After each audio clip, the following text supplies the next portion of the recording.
Glória a Deus, nós vamos continuar, compartilhando a palavra do Senhor com nossa terceira parte do assunto ego transformado. Quantos têm sido abençoados aqui com essa palavra? Diga amém. Amém? São poucos então, né? Porque a gente está em menor número hoje. Quantos têm tido o ego transformado então? Aí, glória a Deus, porque esse é o alvo, né? O alvo é que eu e você sejamos transformados. Então a palavra ela vem para alcançar a nossa vida e fazer algo novo da parte de Deus. Hoje nós vamos falar sobre como alcançar uma visão transformadora do eu nessa última parte. E eu queria relembrar então o que falamos, né, nas últimas ministrações, rapidamente, não vou tomar muito tempo com isso, mas na primeira ministração o pastor Rodrigo ministrou ao nosso coração aqui falando sobre as características do ego, né? E você lembra alguma delas? Vou começar aqui. O ego humano, ele é vazio, certo? Ele também sente o que? Ele é dolorido, certo? É o dói-dói. Ele é também muito atarefado. E por último, que quebra fácil, ele é frágil. Diga, frágil. E aí, nós, durante a semana, fomos desafiados a entender qual característica do ego era mais forte, né, dentro de nós, mais aí latente. Na segunda ministração com o Eduardo, ele ministrou também a nós, falando sobre as características de Paulo, como ele fazia para buscar esse autoesquecimento. E uma das coisas que mais me chamou a atenção na palavra foi que ele se considerava o pior dos pecadores, né, no texto de Timóteo, que ele tinha esse entendimento de que ele considerava a si mesmo o pior dos pecadores, mas que o pecado não mudava, ou alterava, ou afetava a sua identidade em Cristo Jesus. E hoje nós vamos falar um pouquinho como Paulo alcançou isso por completo. Eu quero ler com você mais uma vez 1 Coríntios capítulo 4, verso 1 ao 4, que vai ser projetado aí na sua tela. Aos irmãos que estão assistindo também no nosso canal, preste atenção, leia conosco, que diz assim: portanto, que todos nos considerem como servos de Cristo e encarregados dos mistérios de Deus. O que se requer destes encarregados é que sejam fiéis. Pouco me importa ser julgado por vocês ou por qualquer tribunal humano. De fato, nem eu julgo a mim mesmo, embora em nada a minha consciência me acuse, nem por isso justifico a mim mesmo.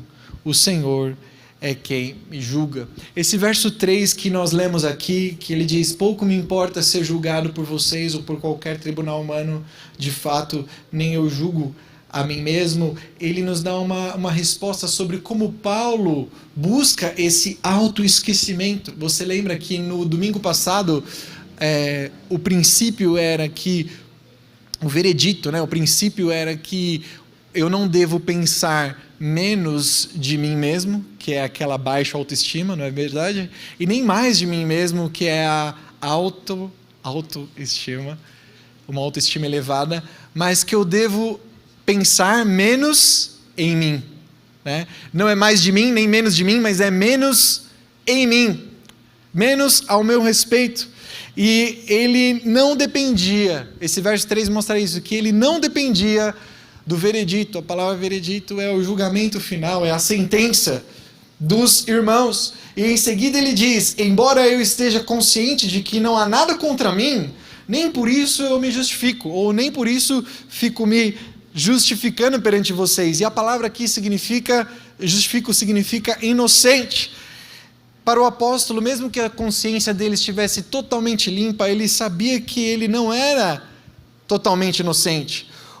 Ou seja, irmãos, o que Paulo busca, o que, como falamos durante 2 ministrações aqui, o exemplo, Madonna, né? A frase que ela disse, que eu acordo todos os dias precisando encontrar valor naquilo que faço, é o que ela havia dito. Ou seja, o que ela busca, ou o que eu e você, todos nós buscamos diariamente, é um veredito definitivo que afirme que temos valor, que somos importantes. buscamos esse veredito, essa sentença de que temos valor e de que somos importantes todos os dias. Você pode achar que não, mas é real. Porque se sentir importante, se sentir querido, se sentir amado é muito bom, não é? Mas parece que é um poço sem fundo. Nunca é o suficiente. E aí ele traz aqui uma metáfora, quando ele diz que não se preocupa com nenhum tribunal humano e nem com o da igreja. Ele fala de diversos tribunais aqui, no plural. E nós acreditamos que seja uma metáfora. O problema da autoestima, seja ela alta ou baixa, é que todos os dias eu e você acordamos e voltamos ao tribunal. Dia após dia nos vemos perante um julgamento. E você sabe como que é um julgamento, né? Tem o juiz na cadeira principal, tem as testemunhas de acusação e de defesa, e tem lá o banco do réu, certo? Do lado do réu tem um advogado, geralmente, não é verdade? E todos os dias nos encontramos diante do tribunal da vida. E o que acontece? Alguns dias você pode se sentir como que ganhando perante as suas acusações, porque afinal de contas você conseguiu equilibrar a balança um pouco, conseguiu fazer boas coisas e se justificar perante as pessoas com razão. E aí dá essa sensação de que você está indo bem, então seu julgamento é favorável. Você vai sair sem ser preso. Agora tem alguns dias que a acusação está muito ganhando, ela está muito ali em evidência, está forte ao seu respeito. E aí você já acorda já derrotado, já acorda já com as mãos preparadas para ser algemado, vou ser levado, porque não tem justificativa, eu sou culpado. E é assim, mas no caso de Paulo, era diferente. O que ele diz aqui, ele afirma, as suas afirmações mostram que ele descobriu um segredo maravilhoso que é para que eu e você também possamos viver. O que Paulo descobriu? Que o julgamento dele, na verdade, está encerrado. Ele acorda todos os dias tendo a certeza de que ele não está no tribunal. Pelo contrário, ele já deixou o tribunal faz tempo. Isso acontece por quê, irmãos? Porque o julgamento final já foi anunciado. O julgamento final, o veredito final já foi feito. Como que isso acontece? Como que isso aconteceu? Paulo, ele entendeu que as suas justificativas, que as suas afirmações, que os seus desejos de obter defesa jamais poderão justificá-lo ou inocentá-lo, mas somente o Senhor pode julgá-lo. E aí que está, nosso Deus, nosso Pai, o Deus de toda a honra e de toda a glória, o justo juiz que está sentado num grande trono para julgar, ele já julgou os filhos de Deus, ou seja, todos aqueles que receberam a Jesus, que creram em seu nome, que possuem o Espírito Santo da promessa sobre si mesmos interiormente, já receberam o julgamento final lá na cruz do Calvário, quando Deus Pai disse, quando Jesus disse está consumado, ele bateu o martelo como justo juiz. Eu e você já estamos inocentes. O julgamento já foi decretado ao nosso favor. Isso é motivo de grande alegria. E não só alegria, irmãos, para ser vivida num domingo ou numa reunião como esta, mas para ser lembrada e revivida diariamente. Só quem tem a noção do quanto era preso, do quanto era escravo, pode aproveitar com prazer da sua liberdade. Eu e você somos livres. Nós cantamos esse último louvor aqui, ele tem essa letra maravilhosa que fala sobre isso, que Jesus veio para libertar. Ele veio para libertar os cativos, para libertar eu e você. E eu achava que libertação tinha a ver, há muito tempo atrás, né, nós pregamos e já falamos muito sobre isso, mas quando falamos sobre libertação, parece que tem a ver com essa questão da escravidão demoníaca apenas, né, de que você está oprimido. Não, Deus não veio apenas para nos libertar dos demônios ou das maldições através de Cristo Jesus, mas Jesus Cristo também veio para libertar nós da gente mesmo. Não é verdade? Ele veio para libertar a gente da gente mesmo, das nossas acusações a nós mesmos. Eu confesso para você, eu preciso muito dessa palavra. Todos os dias eu preciso relembrar essa palavra. Ou não tem alguns dias que você não se levanta da cama e parece que você já acorda derrotado, não é mesmo? Você já meio que já faz um diagnóstico da sua vida. Rapidamente, Satanás ele já lembra você de tudo que está ao seu redor. Da falta de recursos, das dificuldades financeiras, do desemprego, da enfermidade, das dores que você está sentindo, das tristezas, daquele marido que está ausente, daquele filho que não obedece, está longe de casa, das conexões familiares que parece que estão todas desconectadas, parece que não há mais respeito. Você se lembra de que você não se sente parte da família de Deus, porque já faz tempo que você não está aqui, não tem conexões, e aí você se sente mal, pesado, angustiado, e você sentencia a si mesmo, dando voz a toda essa falácia do inferno, e se esquece da sentença que já foi proferida ao seu respeito. O Evangelho, irmãos, o Evangelho, ele é a maior boa nova, ele é a pérola de grande valor, que vai tirar você da cama com um sorriso no rosto todos os dias, fazendo você lembrar da sua identidade, que não existe na verdade mais tribunal. Então o que você está fazendo lá? O que eu e você estamos fazendo lá? O veredito, a sentença já foi dada ao nosso respeito. No Islã, o muçulmano ele precisa de um bom desempenho para, ao final das contas, ser aprovado. Ele vive a vida dele santa lá, baseada no Corão, irrepreensível, para ao final ser aceito. No Espiritismo é a mesma coisa. Eu preciso obter um bom desempenho para ao final ser iluminado e obter uma reencarnação melhor. No Budismo é a mesma coisa. Até os ateus, eles buscam constantemente o julgamento de si mesmos, porque não acreditam em Deus, então não acreditam em julgamento de Deus, mas acreditam que fazendo boas coisas justificam a si mesmos, para ter um julgamento positivo de si mesmos. Todo mundo tem uma consciência moral, todo mundo tem uma consciência daquilo que é bom ou mal, foi Deus que fez isso. Mas no cristianismo, Paulo diz que é totalmente diferente, porque o veredito, a sentença é que nos leva a um bom desempenho, e não ao contrário, e não o desempenho que me leva a uma boa sentença. Isso significa, irmãos, que no momento em que eu e você se lembra desse dia? Eu quero que você se lembre dele agora. Nós estamos num culto de ceia. Você lembra do dia que Jesus tocou você? Quantos lembram aí do dia? Amém? Onde você estava? Quando que foi? Está com a sua família aí do seu lado? Está com seu esposo, sua esposa? Fala para ele: olha, eu recebi Jesus já fazem 20 anos, ou 5 anos. Fala aí para ele agora. Quanto tempo faz que Jesus tocou seu coração? Quantos anos você tinha, você lembra? Quando que foi? Onde foi? Em que situação foi? Você lembra? Jesus tocou o seu coração. E nesse instante, a partir desse instante, algo aconteceu no mundo espiritual.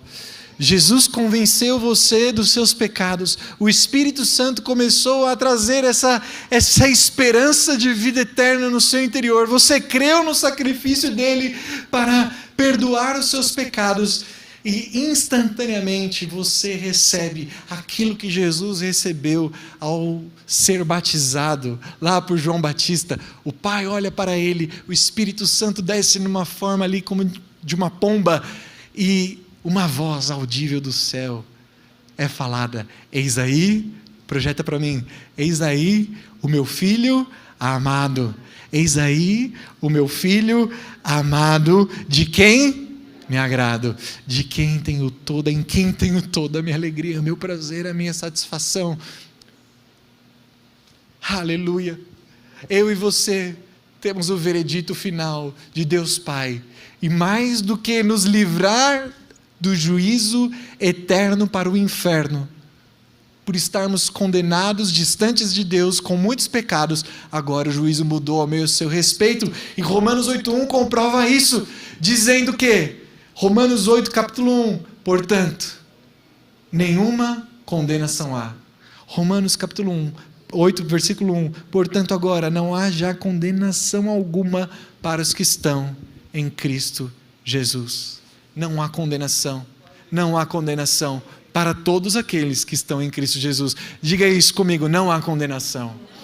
Não há condenação para todos aqueles que estão em Cristo Jesus. Quem está em Cristo Jesus?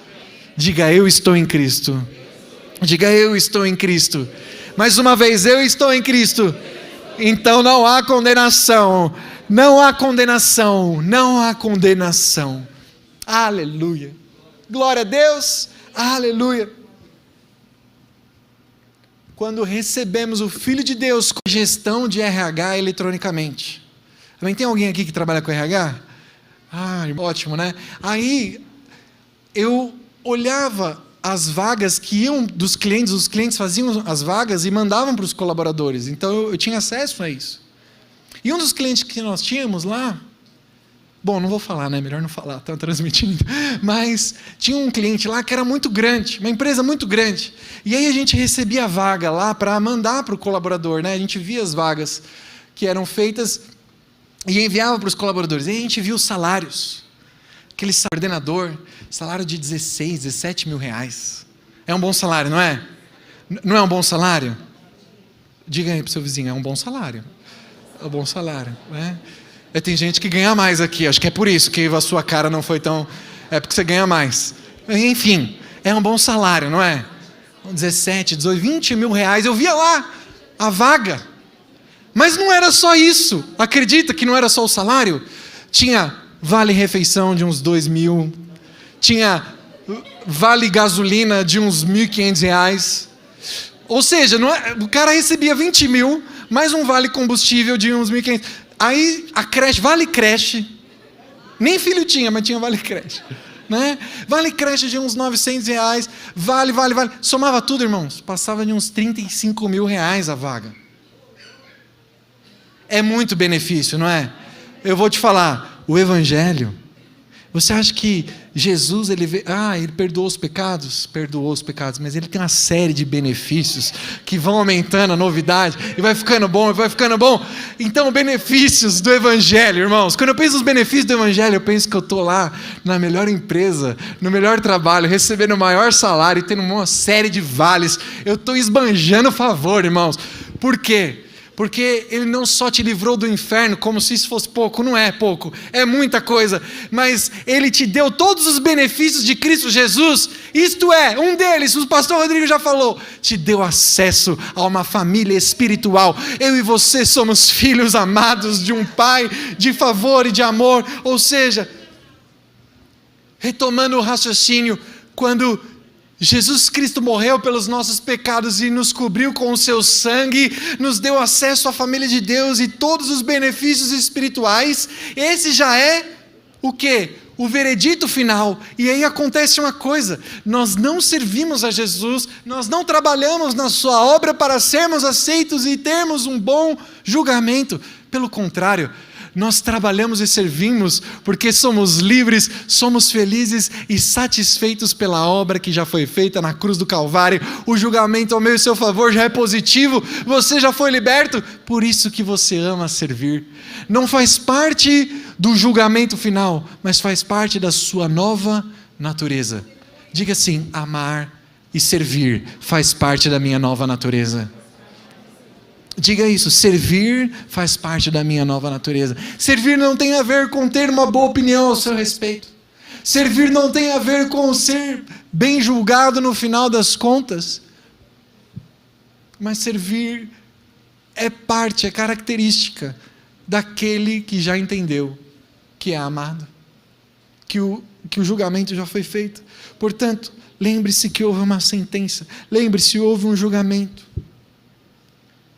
Paulo, ele tinha convicção que deixou o tribunal, porque não estava mais sendo julgado. Jesus foi julgado em nosso lugar.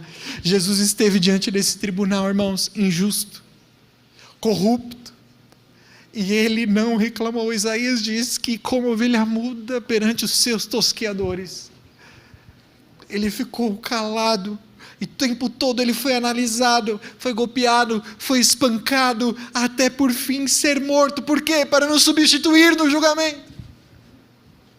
Ele recebeu a condenação que merecíamos, encarou o julgamento que deveria ser nosso, para que nunca mais, eu e você, precisássemos passar por um.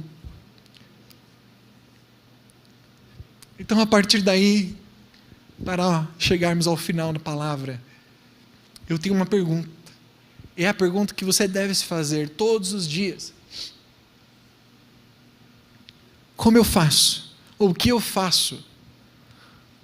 A partir daí, se eu for desprezado ou rejeitado? Como eu fico? Como eu devo me sentir quando sou julgado injustamente pelas pessoas? Como eu devo ficar quando me sinto anulado ou entristecido pelas reações das pessoas ao meu redor? Se isso que eu estou falando é uma novidade para você, se você está me assistindo hoje, se você está em casa ou está aqui presente, e isso tudo que estou falando é uma novidade, e você acredita que ser um cristão não é muito diferente do que qualquer outra religião, ou seja, o que importa é fazer o bem para as pessoas e só isso, então eu tenho algo para falar para você. O que eu acabei de falar, ele é totalmente diferente do que qualquer outro segmento religioso ou ideológico prega aí fora.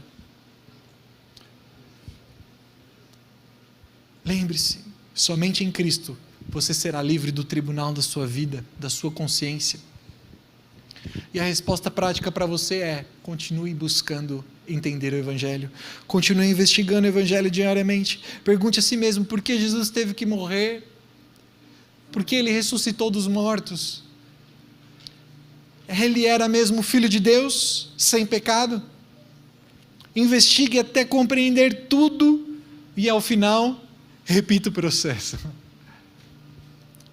Mas para aqueles que já creram no Evangelho, que estão assistindo, que estão aqui também presentes, se você já creu no Evangelho, recebeu a Jesus como seu Senhor e Salvador, mas você ainda se sente sobrecarregado pelo tribunal, pelos tribunais humanos, então a resposta é basicamente a mesma, mas de uma maneira diferente, porque você já foi convencido. Então reviva o Evangelho todos os dias. Reviva o Evangelho todos os dias, diariamente. Eu tinha um problema quando eu era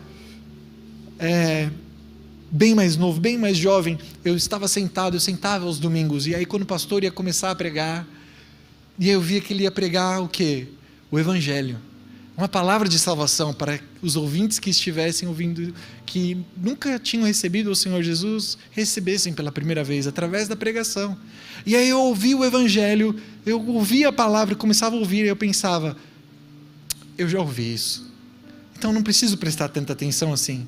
E aí a minha mente divagava na pregação, porque todas as vezes eu acreditava que eu já conhecia o Evangelho. Esses dias, alguém falando sobre outra pessoa ali na minha família, a gente falou assim, ele está afastado da palavra, afastado dos caminhos do Senhor, mas ele conhece o Evangelho, não conhece? Se conhecesse, não estaria afastado. E Jesus, em um determinado momento da minha vida, Ele disse para mim o seguinte, irmãos, algo que eu nunca vou esquecer: você não precisa procurar mais, você só precisa lembrar disso que você está lendo todos os dias da sua vida. Para de buscar a novidade, para de buscar a emoção, o arrepio, ou uma experiência que vai durar mais 2, 3, 4 meses. O Evangelho é o que te sustenta, o Evangelho é o que te dá identidade, é o Evangelho que vai trazer propósito. Todas as vezes que você for orar, deixe as suas necessidades e ansiedades um pouco de lado. Eu preciso de coisas, você também precisa de muitas coisas, mas concentre-se ali na obra da cruz e não pare até ter o seu coração totalmente rendido e constrangido pelo que Jesus fez. Lágrimas descerão dos seus olhos e você vai se perguntar: pelo que eu queria orar mesmo? Pelo que eu desejo?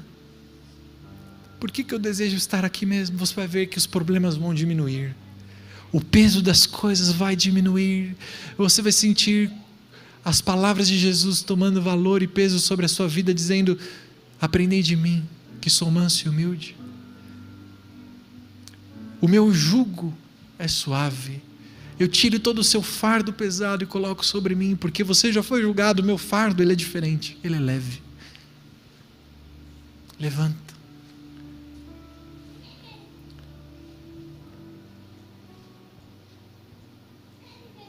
Entenda, irmãos, somente com o Evangelho você vai chegar à conclusão diariamente de que seu julgamento já terminou. Só me interessa o que o Senhor pensa, o que Deus Pai pensa. Aleluia. E quando eu descobri isso, eu farei tudo para servi-lo, tudo para amar. Por isso eu quero convidar você agora a fechar os seus olhos no seu lugar e fazer essa oração, baseado naquilo que você aprendeu aqui hoje, do que você relembrou hoje. Dizendo: Senhor, não deixe o Evangelho se tornar banal na minha vida.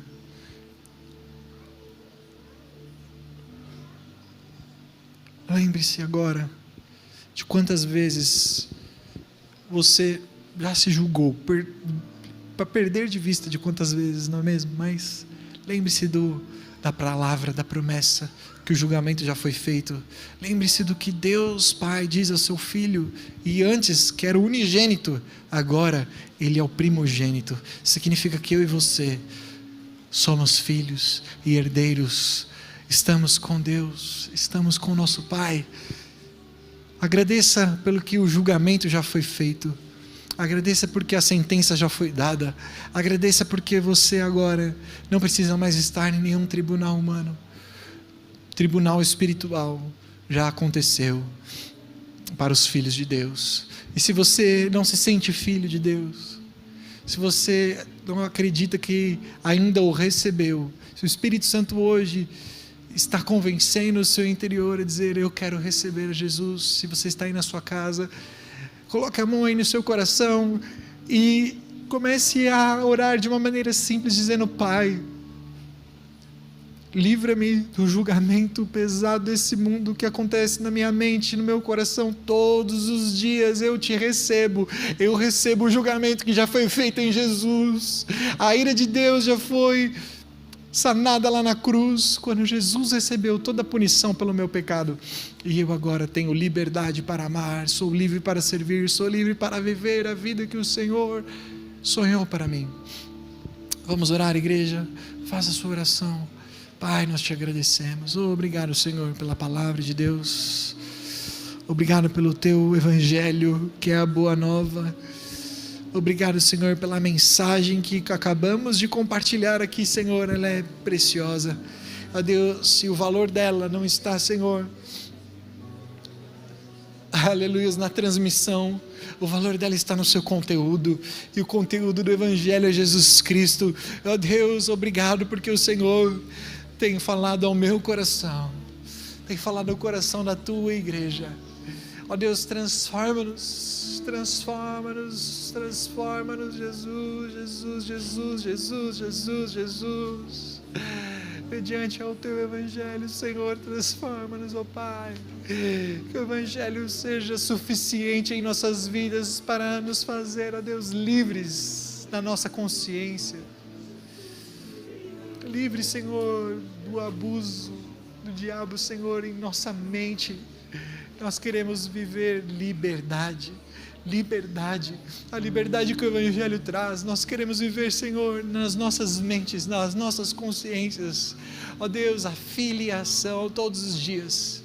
Nos lembre, Senhor, o nosso trabalho seja, Deus, relembrar o Evangelho da graça, o Evangelho que perdoou muitos pecados, que possamos servir a partir daí, não para ter um bom desempenho, mas porque já fomos julgados, já somos amados, já somos livres. Obrigado, Senhor. Obrigado, Jesus. Obrigado, obrigado, obrigado, obrigado. Você pode levantar agora do seu lugar, levantar as suas mãos aos céus, dizendo isso. Obrigado, Senhor. Agradeça por um momento. Não peça nada agora, somente agradeça pela obra que já foi feita.